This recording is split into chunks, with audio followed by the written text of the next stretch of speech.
and welcome back to my YouTube channel. If you're new here, go ahead and hit that subscribe button. Go ahead and like this video if you think it is useful. If you haven't seen if it's useful yet, you can wait and then you can like it later down in the video. However, if you're new here and this is the first time you're looking at this Road to Canada series, go ahead and check out episode 1. You will definitely understand the information better, and then you'll also come on the tour with us. Today, we're going to talk about things I thought could have happened, but didn't happen in the way that I planned it. And there are many factors that I didn't consider when I was making these plans. So I just want you to go ahead and consider these factors. So we're gonna start. The first thing I did not consider was the school time. Like, what time will I be going to school? What is my schedule like? If you are going to do a diploma program or a 2-year course, those schoolings are normally regular. Let's say they have some regularity to them. So you might be going to school between the hours of 8 to 4 with some regularity, where you're going to school at a specific time each day and leaving at a specific time each day. If that is what your schedule is like, that's good for you. You're good to go, right? Because you can make plans around a schedule like that. However, if you're doing a postgraduate course like I did, it's a little bit more tricky. With a postgraduate course, we're seen as mature students, not that we're older, no, but the fact that we have been through regular school and regular universities and schedules like that before. So now we have a bit more flexible schedule, an inconsistent schedule as well, where your classes will begin at different times of the day. For example, for me, I chose my classes, so you have different sections in the course. So I chose my classes to be the classes that are later in the day, right? Because I didn't want to wake up early. So I chose the schedule with the courses that are later on in the day. But there are courses that are shared. So you do have like a morning section to my program, and then you had an evening section to my program. However, there are big lectures where it's all of us together. And when you have those lectures, it is in the morning. So you cannot necessarily run from the morning schedule. So I had classes. I remember one day I had class starting at 10, then I had classes starting at 1, I had classes starting at 8, I had classes starting at, all sorts of time in the day. Some people had classes starting at 4 o'clock, where your class go to 4 to 8, but that's how postgraduate courses are. The schedules are not that structured. So the people who were in the morning course, I think they got a better deal, given that if there is a huge lecture, it is in the morning to accommodate the people in the morning as well. However, there are lectures that are also in the night or in the evening, and those are huge lectures as well, which the morning students will inconvenience them, right? So you have to take a look at your schedule, see how it is, and know what you're buying into. I did not do that, and that was a mistake. The next thing that I did not consider was travel distance. I live in Jamaica, so everything was fairly around the corner.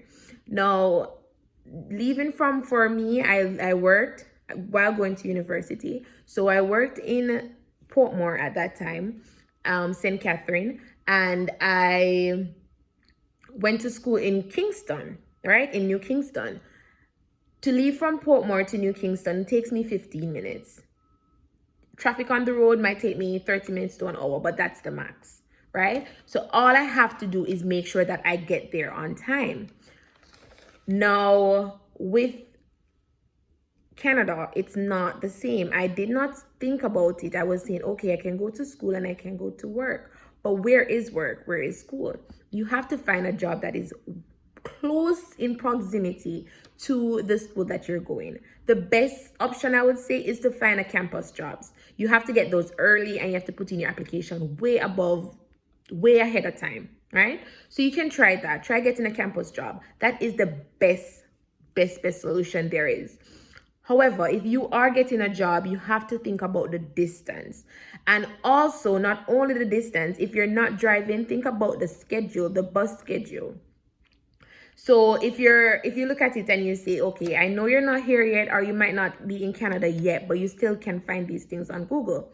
So if you look at your school and your school is in Etobicoke, and which is just a neighborhood or a city, half city kind of thing in Toronto, and your work is in North York, which is not too far. It's like 25 minutes away from Etobicoke, right? Depending on where exactly you're going. But say 25-30 minutes, that's it. It looks easy, it looks fine.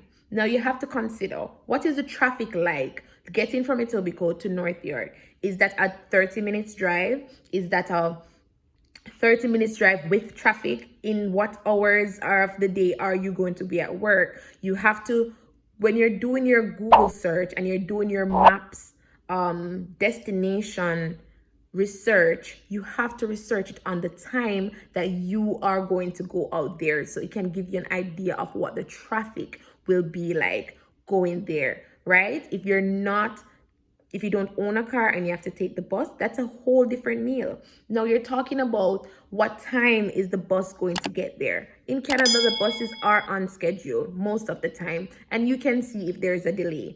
But once there is a delay, what does that mean for you? What time will you get out of school? What time will you get to work? How is the travel distance is in that going to measure up? So it is a bit of logistics that you have to do.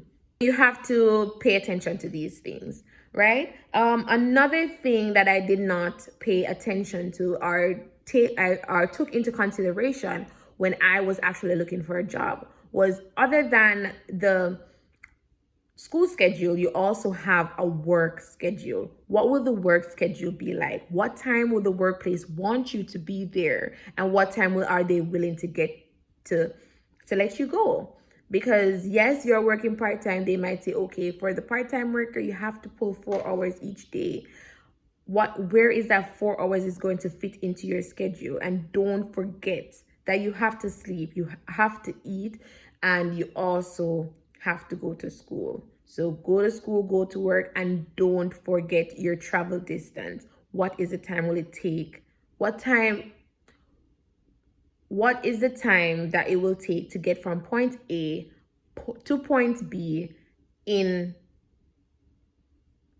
this situation? Because you also have to consider the situation. What time of day, where, how. What time of day, where, and how. What time of day you're going to travel? Is it going to be peak hours, lunchtime, after work, How are you going to get there? Are you going to take the bus? Are you going to take the subway? Are you going to take an Uber? Right?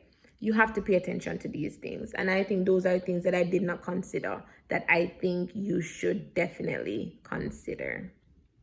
So if there's anybody on this video who also work while going to school in Canada, you can go ahead and leave your comments down below and tell us how you accomplished it, and just give us some feedback on how you did it. That's all I think I have to say today on things I thought I should have considered, but I didn't. So let me just recap. School time, your schedule for school. Work time, that is your schedule for work. And travel distance, that is how you're going to get there and where do you need to get at what time of the day.